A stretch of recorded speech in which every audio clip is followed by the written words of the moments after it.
নমস্কার বন্ধুরা, আজকে আমি আপনাদেরকে দেখাবো বাড়িতেই কিভাবে ভেজ চাউমিন বানাবেন। প্রথমেই আমি এখানে চাউমিনগুলো সেদ্ধ করে নেব। সেদ্ধ করার জন্য কড়াইতে জল দিয়ে দিয়েছি, তারপর দিয়ে দেব কিছুটা সাদা তেল, এরপর দিয়ে দেব পরিমাণ মতন লবণ।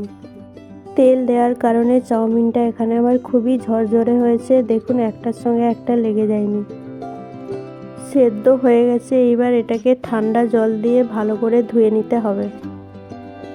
গরম জলটা পুরোপুরি বের করে দিতে হবে।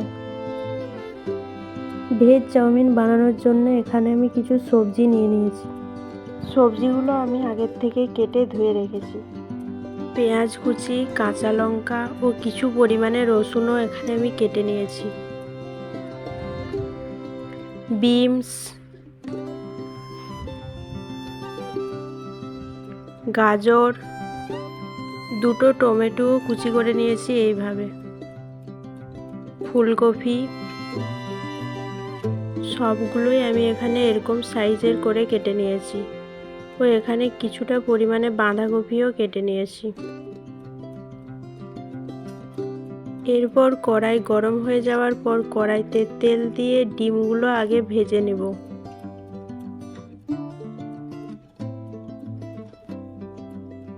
এখানে আমি 4টে ডিম নিয়ে নিয়েছিলাম। এবার ডিমের মধ্যে কিছুটা লবণও দিয়ে দেব।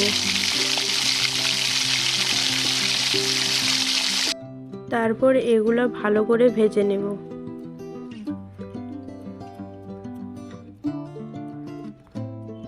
দেখুন আমি এইভাবে ভেজে নিয়েছি। এইবার এগুলোকে তুলে রেখে দেব।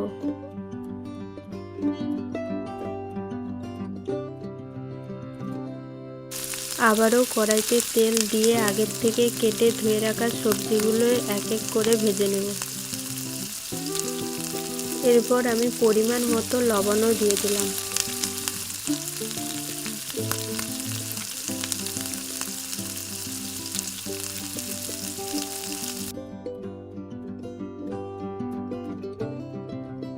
এরপর দিয়ে দেব 1 চামচ হলুদ গুঁড়ো ও 1 চামচ লঙ্কার গুঁড়ো। তারপর আবারও সবগুলোকে কিছুক্ষণ ভেজে নিতে হবে।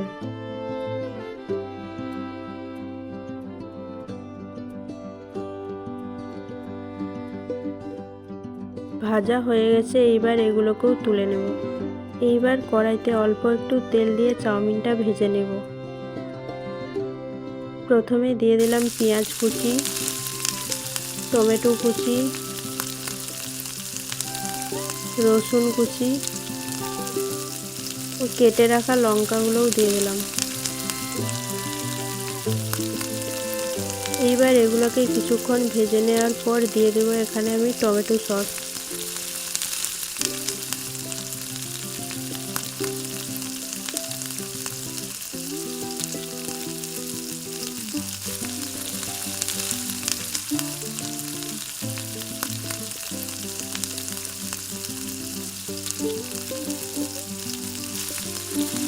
তারপর সবগুলোকে আবারও একটু খুন্তির সাহায্যে নেড়ে নিয়েছি। এইবার সেদ্ধ করে রাখা চাউমিনগুলো দিয়ে দেব। এরপর দিয়ে দেব ভেজে রাখা সবজিগুলো